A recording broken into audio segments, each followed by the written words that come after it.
शक्ति ज्ञान YouTube channel में एक बार फिर से आपका स्वागत है। हे भगवान शिव, इस वीडियो को जो भी सच्चे दिल से लायक करें उसकी जन्म जन्मांतर की गरीबी को दूर कर देना है। शिव, हम सब आपकी ही संतान हैं। दोस्तों, मर जाना लेकिन मुख्य द्वार पर भूल कर भी ऐसे जल मत छिड़कना जैसे कि हम वीडियो में आपको बताने जा रहे हैं। दोस्तों, मुख्य द्वार पर गलत तरीके से जल छिड़कने से घर बर्बाद हो जाता है और हो सके तो जब भी घर के मुख्य द्वार पर जल छिड़काव करें तब गणेश जी का यह मंत्र जरूर बोले, जो कि कुछ देर बाद हम आपको वीडियो में बता देंगे। और वीडियो में हम यह भी बताएंगे कि मंदिर में जो एक लोटा जल रखा जाता है उसका क्या करें। मंदिर का लोटा कैसा हो, पीतल का हो, तांबे का हो, और मंदिर में जो एक लोटा जल रखा होता है उस जल का हम क्या करें। कुछ लोग करते हैं गलती और बाद में पछताते हैं। ऐसी गलती आप कभी मत करना, नहीं तो कंगाल हो जाओगे, बर्बाद हो जाओगे। मंदिर में एक लोटा जल ऐसे कभी मत रखना। दोस्तों, कुछ लोग यहाँ पर ऐसे भी होंगे जो इस वीडियो को बीच में ही छोड़ दी आँच देंगे। अगर इस वीडियो को आपको छोड़ देना ही है तो अभी छोड़ दी आँच देना, परंतु गणेश जी भगवान का अपमान मत करना। वीडियो को अधूरा छोड़ डगर, इसलिए आपको घर के मुख्य द्वार पर जल कैसे छिड़कना है इस कार्यविधि को पूरा ही देखे। आधा अधूरा देखने से समझ लेना आप भगवान का अपमान कर रहे हैं। दोस्तों, बहुत समय से आप लोगों के प्रश्न आ रहे हैं कि मुख्य द्वार पर जल छिड़कने का सही समय क्या होता है और सही विधि क्या होती है, किस समय हमें जल छिड़कना चाहिए, और क्या मुख्य द्वार पर जल छिड़कने के लिए स्नान करना आवश्यक है या बिना स्नान किए भी मुख्य द्वार पर जल का छिड़काव किया जा सकता है। डू लगाने से पहले या फिर डू लगाने के बाद जल छिड़कना चाहिए। और एक और प्रश्न आया है कि क्या पीरियड्स में हम अपने घर के मुख्य द्वार पर जल का छिड़काव कर सकते हैं या मुख्य द्वार पर दीप दान कर सकते हैं। और जल से ही जुड़ा हुआ एक और प्रश्न है आपका कि मंदिर में जो प्रतिदिन हम एक लोटा जल रखते हैं उस जल का हमें क्या करना चाहिए, किस प्रकार प्रयोग करना चाहिए। क्या हम उसे खाने में प्रयोग कर सकते हैं या फिर हम किसी पौधे में डाल सकते हैं। उस जल का उपयोग किस प्रकार से होना चाहिए। और कुछ लोगों का कहना यह है कि जब हम मुख्य द्वार पर जल छिड़कते हैं तो घर के अंदर की तरफ से जल छिड़क या घर के बाहर की तरफ से जल का छिड़काव करें। इसके बारे में कई लोग शंका में हैं। आज यह शंका भी दूर हो जाएगी। और मुख्य द्वार पर जल छिड़कने से संबंधित आपका अगला प्रश्न है कि कई ऐसे लोग हैं जो कि फ्लैट में रहते हैं, कुछ ऐसे लोग हैं जो कि किराए के मकान में रहते हैं, एक ही कमरे में रहते हैं, तो उन्हें अपने घर पर मुख्य द्वार पर दीप दान किस प्रकार से करना चाहिए, जल कहाँ छिड़कना चाहिए। मतलब वह इस जगह को मुख्य द्वार मानकर वहां पर मुख्य द्वार से जुड़े हुए उपाय करें। तो आज की वीडियो पूरी तरह से आपके प्रश्नों पर ही आधारित है। मुख्य द्वार पर जल छिड़कने का सही समय क्या होता है और सही विधि क्या होती है। तो देखिए, अगर आप मुख्य द्वार पर जल छिड़क हैं तो आपको ध्यान रखना है कि जल आप एक दिन पहले ही, मतलब रात को सोने से पहले, एक पात्र में, कोई भी आप पात्र ले सकते हैं। जैसे कि आप एक तांबे का भी पात्र ले सकते हैं। तांबे का ना हो तो आप पीतल का ले सकते हैं, स्टील का ले सकते हैं, चांदी का ले सकते हैं, जो भी पात्र आपके पास उपलब्ध हो। एक लोटे में थोड़ा सा गंगा जल डाल दीजिए और उसके ऊपर शुद्ध जल भर दीजिए। और हाँ, गंगा जल ना हो तो भी परेशान होने की आवश्यकता नहीं है। सिर्फ शुद्ध जल से भी आप पात्र को भर सकते हैं और उस जल से भरे पात्र को अपने घर की रसोई में रख दीजिए। अब जैसे कि आप अगले दिन सुबह उठकर इस जल का छिड़काव अपने घर के मुख्य द्वार पर करेंगे। अब बहुत से भक्तों के प्रश्न आए हैं कि क्या हम स्नान से पहले यह जल छिड़क सकते हैं या फिर स्नान करना आवश्यक है। देखिए, मुख्य द्वार पर जो सुबह सवेरे सबसे पहले जल छिड़का जाता है, जैसे कि जो रसोई में रखा हुआ जल होता है, यह एक तरीके से उपाय के तौर पर किया जाता है। दोस्तों, घर में किसी भी प्रकार की परेशानी हो, किसी भी प्रकार के दुख दर्द रहता हो, गरीबी हो या फिर कलह क्लेश बहुत अधिक रहता है, मतलब किसी भी प्रकार की नकारात्मक ऊर्जा से आप परेशान हैं, बहुत समय से परेशानियों में ही घिरे हुए हैं, तो ऐसे में घर की रसोई में रखा जाता है और यही जल घर के मुख्य द्वार पर सुबह उठकर छिड़का जाता है। इस जल के छिड़काव से आपके घर की कोई भी परेशानी हो बहुत शीघ्र समाप्त हो जाती है। इस उपाय को करने से आपके घर में सुख समृद्धि भी आती है, कला क्लेश से भी मुक्ति मिलती है, बीमारियों से भी मुक्ति मिलती है। मतलब देखिए, किसी भी प्रकार की मानसिक परेशानी हो, शारीरिक परेशानी हो, आर्थिक तंगी हो या आपके घर में कोई वास्तु दोष हो, किसी भी प्रकार का ग्रह दोष हो, जैसे कि कई बार ऐसा होता है कि कई लोगों के ऊपर कई प्रकार बुरे ग्रह दोषों का प्रभाव होता है, जिसकी वजह से घर में परेशानियां हमेशा बनी रहती है। तो ग्रह दोषों के प्रभाव से भी आपको मुक्ति मिलती है। वास्तु दोष और पितृ दोष भी समाप्त होता है। इसके साथ ही जैसे कि बहुत से लोगों के प्रश्न होते हैं कि उनके ऊपर किसी ने कुछ कर करा दिया है, उनके परिवार में किसी भी प्रकार की पहले कोई परेशानी नहीं थी, लेकिन अभी कुछ समय से परेशानियां लगातार आती ही जा रही हैं और कोई रास्ता नहीं मिल रहा है परेशानी से निकालने का। तो किसी के भी किए कराए तंत्र मंत्र का प्रभाव हो, किसी की बुरी नजर का प्रभाव हो, तो भी आपके इस उपाय से मतलब इस एक लोटा जल से आपकी परेशानी स्वतः ही कुछ दिनों में समाप्त हो जाती है। तो यह घर की सभी परेशानियों से मुक्ति पाने का रामबाण और सबसे सरल सबसे आसान उपाय होता है, जो हमारे शास्त्रों में वर्णित है। तो आप अपने घर की रसोई में एक लोटा जल रखें रात में भरकर, और प्रातः काल जल्दी उठकर उसी जल से अपने घर के मुख्य द्वार पर छिड़काव कीजिए। अब जैसे कि बहुत से लोगों के प्रश्न आते हैं कि यह जल हमें किस समय अपने घर के मुख्य द्वार पर छिड़कना चाहिए, तो देखिए, सुबह सूर्योदय होने से पहले इस जल का छिड़काव आपके घर के मुख्य द्वार पर हो जाना चाहिए। आप चाहे इसके बाद आप शुद्ध जल से मतलब किसी भी दूसरे जल से अपने घर के मुख्य द्वार को धोते हैं तो कोई समस्या नहीं है, लेकिन इस जल का छिड़काव घर के मुख्य द्वार पर सूर्योदय होने से पहले हो जाना चाहिए। अब दोस्तों, जैसे आपका अगला प्रश्न है कि क्या हमें स्नान करके इस जल का छिड़काव अपने घर के मुख्य द्वार पर करना चाहिए या फिर बिना स्नान किए भी कर सकते हैं। देखिए, यह जो हम जल छिड़कते हैं मतलब यह एक उपाय होता है, तो इसे हम स्नान करने के बाद नहीं करते हैं। सुबह जल्दी उठते हैं और उठकर सबसे पहले घर की रसोई में जाएंगे, उसके बाद उस जल को लेकर आप घर के मुख्य द्वार पर जाएंगे। मुख्य द्वार खोलकर मतलब मेन गेट खोल दीजिए और उसके बाद मुख्य द्वार पर इसी जल का दीजिए, छिड़काव कर दीजिए। और जल का छिड़काव करते समय अपने पितरों का ध्यान कीजिए, माँ लक्ष्मी का ध्यान कीजिए, क्योंकि कहा जाता है कि सुबह सुबह माँ लक्ष्मी प्रत्येक द्वार पर आती है, सबके द्वार पर आती है। जिनके भी द्वार खुले होते हैं, जिनके घर में जल का छिड़काव मुख्य द्वार पर हुआ रहता है, उसके घर में प्रवेश कर जाती हैं तो महालक्ष्मी का अपने मन में ध्यान कीजिए और एक तरह से प्रार्थना कीजिए, हे माँ लक्ष्मी आप मेरे घर में प्रवेश करें, मैं आपका स्वागत करने के लिए तैयार हूँ। और इसके बाद अपने पितरों का ध्यान कीजिए, क्योंकि हमारे घर की दहलीज होती है, वहीं पर पितरों का वास माना जाता है। तो जब आप दहलीज पर जल के छींटे देते हैं तो आपके पितर बहुत प्रसन्न हो जाते हैं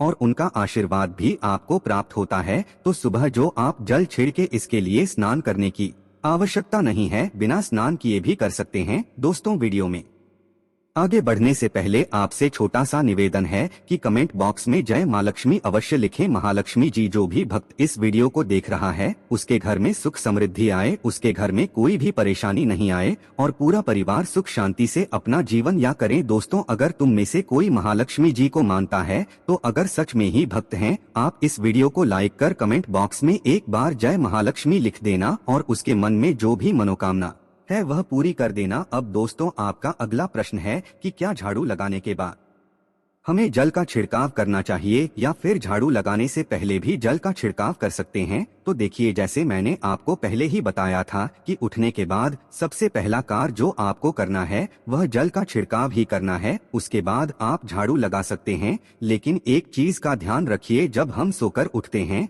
तो सबसे पहले बिस्तर पर बैठे हुए ही अपने दोनों हथेलियों को जोड़कर और दोनों हथेलियों को सामने से जोड़कर पूरी हथेली को देखा जाता है, उसमें माँ लक्ष्मी का ध्यान किया जाता है। उसके साथ ही 5 देवताओं का ध्यान किया जाता है। 5 देवता कौन कौन से होते हैं? माँ दुर्गा, भगवान शिव, भगवान श्री हरि, विष्णु, गणपति, गजानन और भगवान सूर्य देवता। 5 देवताओं का ध्यान हम अपने हाथों में ही करते हैं, हथेलियों में ही करते हैं। कराग्रे वस्ते लक्ष्मी कर, मध्य सरस्वती कर, मूल्य तु ब्रह्मा प्रभाते कर दर्शन। दोस्तों, इस मंत्र का उच्चारण आप चाहे तो कर सकते हैं, नहीं करते हैं तो भी कोई बात नहीं। अपने इष्ट देवता का और 5 देवताओं का ध्यान अपनी हथेलियों में कर लीजिए। उसके बाद दोनों हाथ जोड़कर सभी देवी देवताओं को प्रणाम किया जाता है और उसके बाद अपने हाथ से पृथ्वी का स्पर्श करते हैं, धरती को छूकर प्रणाम करते हैं 2 बार या 3 बार और उसके बाद अपना दाहिना पांव पृथ्वी पर रखते हैं, दोस्तों धरती पर रखते हैं। उसके बाद ही बाकी के जो सभी कार्य होंगे वह उसके बाद ही किए जाएंगे। जल का छिड़काव आप उसके बाद ही करेंगे, मतलब सुबह उठने के बाद सबसे पहले हथेलियों के दर्शन, फिर धरती को प्रणाम कीजिए, फिर धरती पर पैर रखें और उसके बाद रसोई में जाकर आपको जल लेना है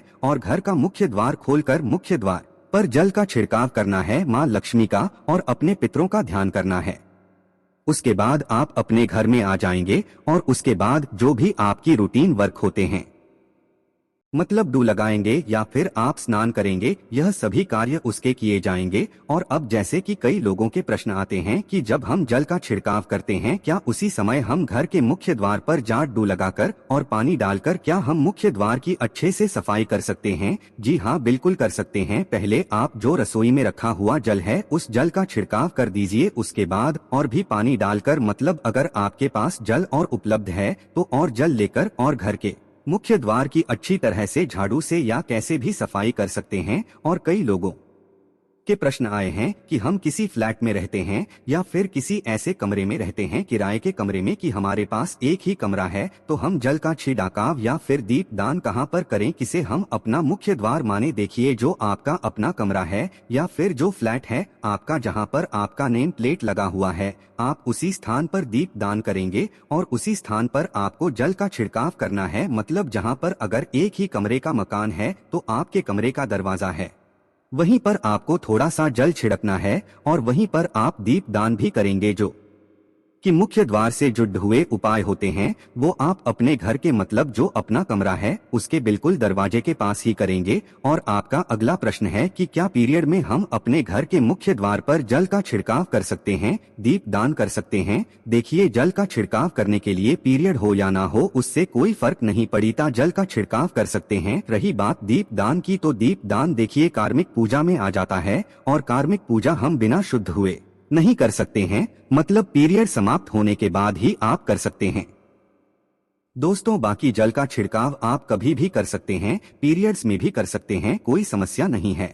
और अब आपका प्रश्न है कि क्या मंदिर में जो हम जल रखते हैं क्या क्या वो रखना जरूरी है, और अगर हम रखते हैं तो उस जल का क्या करें? देखिए, मंदिर में जल रखना बहुत आवश्यक है। जल एक ऐसी चीज होती है जिसमें सभी प्रकार की जो एनर्जी होती है ऑब्जर्व हो जाती है। तो जो हम पूजा पाठ करते हैं, मंत्रों का जप करते हैं या वहाँ पर प्रार्थना करते हैं, जो भी हमारे अपने मन की कामना भी कहते हैं भगवान से, तो सभी चीजें उस जल में समाहित हो जाती हैं। इसलिए पूजा करने से पहले घर के मंदिर में एक लोटा जल रखा जाता है और उसके बाद ददान, मतलब एक दीपक प्रज्वलित कर दिया जाता है। यह अग्नि और जल का एक तरह से बैलेंस भी हो जाता है और इसलिए शास्त्रों के अनुसार घर के मंदिर में एक लोटा जल भी हमेशा होना चाहिए और दीपक भी प्रज्वलित करना चाहिए। तो अब इस जल का करना क्या चाहिए? देखिए, जब हम जल रखते हैं सुबह की पूजा में रखते हैं, मतलब सुबह जो हम पूजा करते हैं प्रातःकाली पूजा, उस समय जल रखा जाता है और वह जल हम अगले दिन उठते हैं, मतलब जब आप अगले दिन पूजा करने जाते हैं दोस्त, तो स्नान इत्यादि करने के बाद तो आप उस जल को उठाते हैं। सबसे पहले तो उस जल का प्रयोग सुन लीजिए, आप अपने घर के सारे कमरों में, मतलब पूरे घर में उस जल का छिड़काव करते हैं तो इससे आपके घर का शुद्धिकरण हो जाता है, क्योंकि वह बहुत ही पॉजिटिव एनर्जी से भरा हुआ जल होता है। इससे कई बीमारी स्वतः ही दूर हो जाती है। उस जल का छिड़काव करने से किसी भी प्रकार की नकारात्मक ऊर्जा का प्रवेश आपके घर में नहीं होता, किसी भी प्रकार की परेशानी आपके घर में हो, अगर आप नियमित तौर पर उस जल का छिड़काव करें अपने घर में तो निश्चित ही आप परेशानियों से मुक्ति पा जाते हैं, किसी के कर तंत्र मंत्र के प्रभाव से मुक्ति पा जाते हैं। दूसरा, इसका उपाय आप कर सकते हैं, जैसे कि घर में कोई बीमार है तो आप इस जल को उस व्यक्ति को पीने के लिए दे सकते हैं और यह जल इतना पावरफुल होता है कि इस जल को पीने से बड़ी बीमारियों से, मतलब लंबी बीमारियों से भी धीरे धीरे राहत मिलने लग जाती है। कई बार होता है ना कि आप लोगों के प्रश्न आते हैं कि दवाई तो हम कर रहे हैं लेकिन दवाई हमें लगता ही नहीं है, दवाई का कोई प्रभाव ही देखने को नहीं मिलता। तो ऐसे में अगर दवाई के साथ साथ उस जल को पीने के लिए रोगी को दिया जाए, यानी मेडिसिन इसी पानी से अगर खाई जाए, तो बहुत अच्छी दवाइयां काम करने लग जाती है। और जैसे कि परिवार में अगर बहुत अधिक कलह क्लेश रहता है, हमेशा आपस में सामंजस्य बनता ही नहीं है, आपस में हर बात पर मतभेद होता है, तो परिवार के सभी सदस्य इस जल में से अगर थोड़ा थोड़ा पीते हैं तो धीरे धीरे विचारों में परिवर्तन आने लग जाता है, सकारात्मक विचार सभी के होने लग जाते हैं और आपस में समन्वय होने लग जाता है। घर से कलह क्लेश और मतभेद हमेशा के लिए समाप्त हो जाते हैं। और मंदिर में रखे हुए जल का अगला उपाय क्या है? देखिए, अगर आप कोई दुकान करते हैं, कोई व्यापारिक स्थल है आपका, तो प्रतिदिन इसी जल में से थोड़ा सा जल ले जाकर दुकान पर, व्यापारिक स्थल पर छिड़काव कीजिए। इससे आपका दुकान आपका काम बहुत अच्छा चलता है, मतलब किसी भी प्रकार की परेशानी आपके व्यापारिक स्थल पर नहीं आती है, क्योंकि जैसा मैंने आपको बताया यह जो जल होता है बहुत पावरफुल होता है, बहुत पॉजिटिव होता है।